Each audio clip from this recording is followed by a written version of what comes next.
voar para iniciar as nossas homenagens, as nossas celebrações das nossas mães.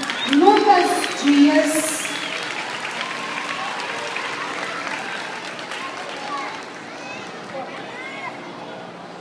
Bom dia a todos. Agora vou ler uma flor mamãe.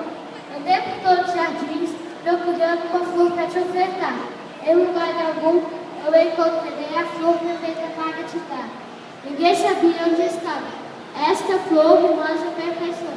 Ela se chama flor mamãe, que só nasce no jardim do coração.